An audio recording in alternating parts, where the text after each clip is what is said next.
नागपुर हिंसा मामले में मायावती का निशाना, कहा अराजक तत्वों पर हो कार्रवाई, किसी की कब्र और मजार को तोड़ना गलत।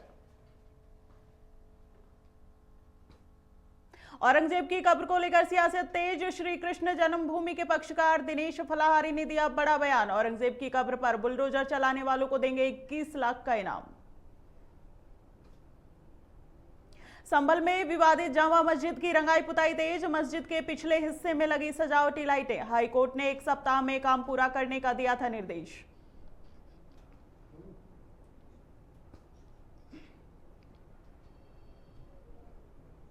यूपी के प्रशासनिक विभाग में बड़ा फेरबदल, 32 आईपीएस अधिकारी इधर से उधर, हेमंत कुटियाल को मिली बड़ी जिम्मेदारी।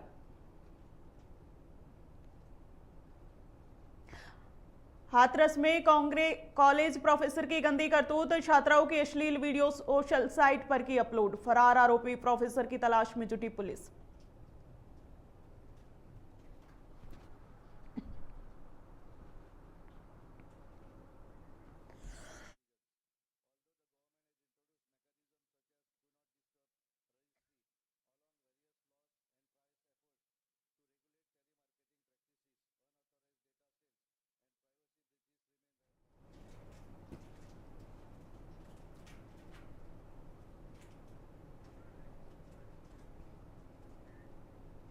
नमस्कार, आप देख रहे हैं नेशन 27, आपके साथ मैं हूं पूजा शर्मा। हेडलाइंस के बाद अब खबरें विस्तार से।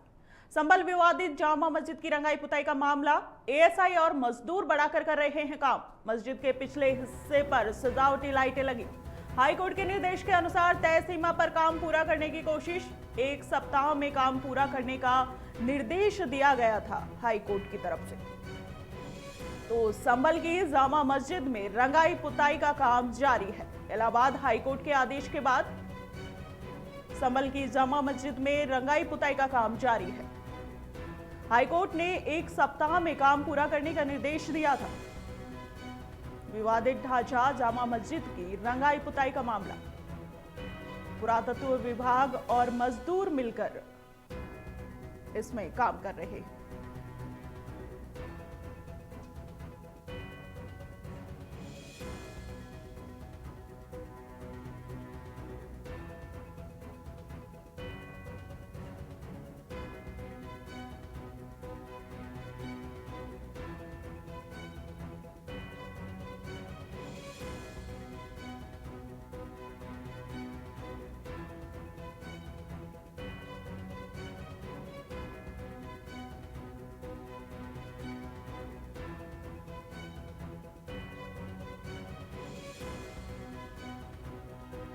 और संभल की जामा मस्जिद जो विवादित ढांचा है, हाईकोर्ट इलाहाबाद हाईकोर्ट के आदेश के बाद यहां पर रंगाई पुताई का काम जारी है।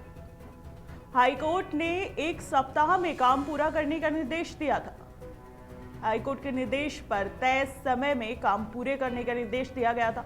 मस्जिद के पिछले हिस्से पर सजावटी लाइटें लगाने का काम किया जा रहा है।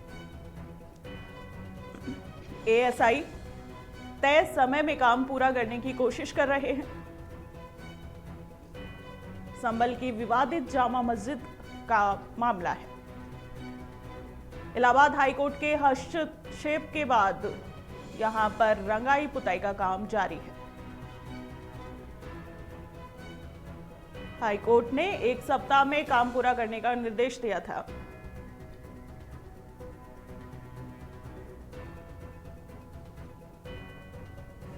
और इस खबर पर अधिक जानकारी के लिए यूपी से हमारे special correspondent BP Yadav phone line पर जुड़े हैं। जी बीपी यादव, क्या इस खबर पर अपडेट है? जी पूजा जी, आज तीसरा दिन है रंगाई पुताई का।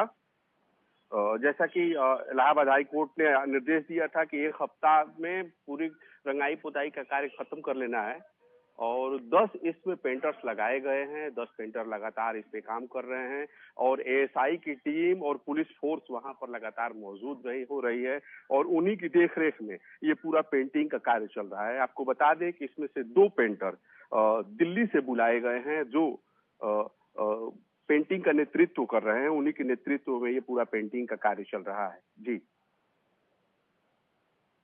भी कोई विशेष तैयारियां की गई हैं?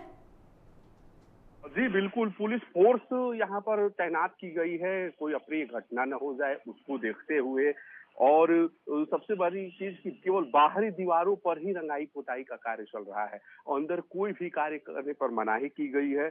और इस पर बयानबाजियों का भी दौर चल रहा है, पेंटिंग के साथ साथ बयानबाजियों का भी दौर चल रहा है। और नाथ संप्रदाय के जो महंत है बाल योगी दीनानाथ जी, उन्होंने मस्जिद को भगवा रंग में रंगने की बात कही थी, जिसको लेकर के भी लगा कि मामला बिगड़ सकता है, लेकिन उस पर विराम लग गया और मस्जिद सफेद और हरे रंग से ही रंगी जाएगी। जी जी। इसमें क्या कारण है कि इलाहाबाद हाई कोर्ट को हस्तक्षेप करना पड़ा और एएसआई किस तरीके की भूमिका निभा रहा है?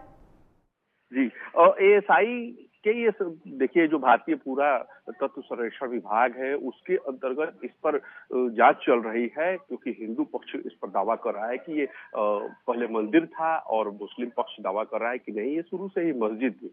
तो इस पर एएसआई की रिपोर्ट आनी है। अभी 10 मार्च को इस पर सुनवाई हुई और आने वाले अगले हफ्ते भी सुनवाई इस पर होनी है। 10 अप्रैल को, माफ कीजिएगा, इस पर फिर से सुनवाई होने वाली है। तो इसी को देखते हुए मस्जिद पक्ष ने हाई कोर्ट में एक याचिका दायर की थी कि ईद आने वाली है, रंगाई पुताई का हमें आज्ञा दिया जाए, और इस पिटीशन को हाई कोर्ट ने मान लिया। और उसी को मानते हुए उन्होंने कहा कि ये पुलिस और एएसआई के दिशा निर्देश में, उनकी उपस्थिति में ये पूरा का पूरा पेंटिंग का कार्य होगा और केवल बाहरी दीवारों पर पेंटिंग का कार्य होगा। और जो लाइट्स लगेंगी खूबसूरती के लिए, चूंकि ईद मुस्लिम संप्रदाय का सबसे बड़ा त्योहार माना जाता है, तो बाहरी दीवारों पर सजावट के लिए लाइट्स भी लगाई जाएंगे, फ्लड्स लाइट्स, जिससे कि वो मस्जिद खूबसूरत दिख सके। जी पूजा जी। तो ये क्या सिर्फ बाहरी दीवारों तक ही सजावट सीमित है या अंदर से भी कुछ किया जाएगा मस्जिद में? नहीं, इसमें कोर्ट की साफ साफ गाइडलाइन है कि केवल जो भी कार्य होगा वो केवल बाहरी दीवारों पर होगा। अंदर से किसी भी तरह की न पुताई करनी है, न कहीं भी टच नहीं करना है। जो मस्जिद का वास्तविक ढांचा है उस पर कोई भी तरह सा भी बदलाव नहीं करना है, केवल बाहरी दीवारों पर ही पेंटिंग करना है। जी बीपी यादव जी, इस खबर पर तमाम जानकारी के लिए आपका बहुत बहुत धन्यवाद। तो संभल की जामा मस्जिद में कि इलाहाबाद हाईकोर्ट के आदेश के बाद सुरक्षा के भी तमाम तरीके के इंतजाम किए गए हैं। मस्जिद कमेटी की तरफ से भी विशेष तैयारियां की गई हैं और आज तीसरा दिन है रंगाई पुताई का।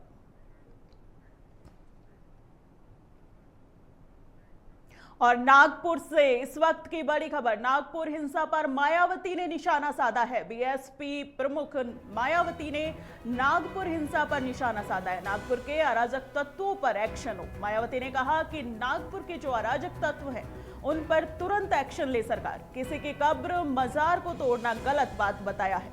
मायावती ने इस मामले में तुरंत एक्शन लिए जाने की बात कही है। महाराष्ट्र में माहौल बिगड़ रहा है।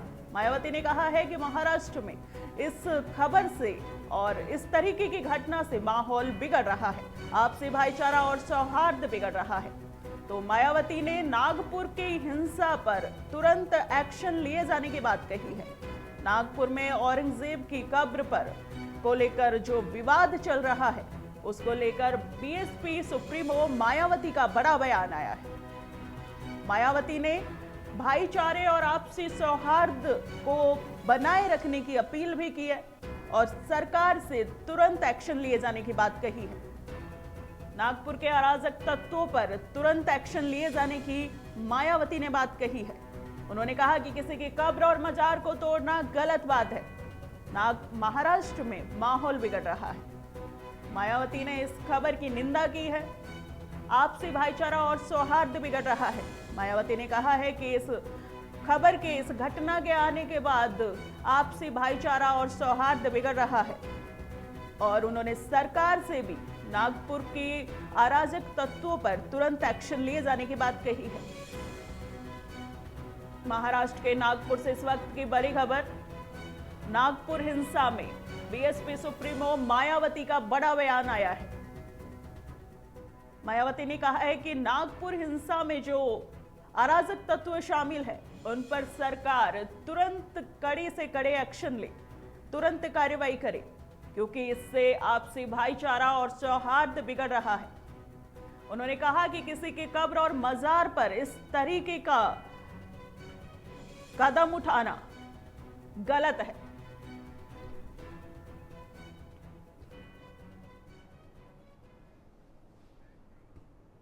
औरंगजेब की कब्र पर बुलडोजर चलाने वाले को 21 लाख रुपए का इनाम देंगे। श्री कृष्णा जन्मभूमि संघर्ष न्याय के पक्षकार दिनेश फलाहारी ने ये घोषणा की है। ये वही दिनेश फलाहारी हैं जिन्होंने संकल्प लिया था कि 3 वर्ष पहले प्रण लिया था, जब तक औरंगजेब की पाप निशानी ईदगाह मस्जिद को हटा नहीं देंगे तब तक अन्न ग्रहण नहीं करेंगे। ये श्री कृष्ण जन्मभूमि मंदिर केस के पक्षकार हैं।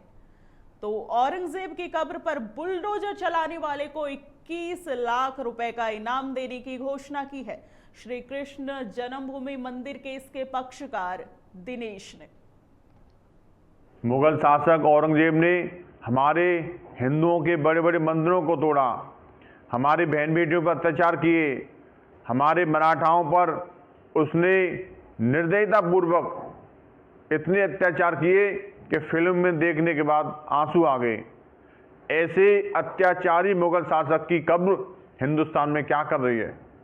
ऐसी कब्र पर बुलडोजर चलना चाहिए।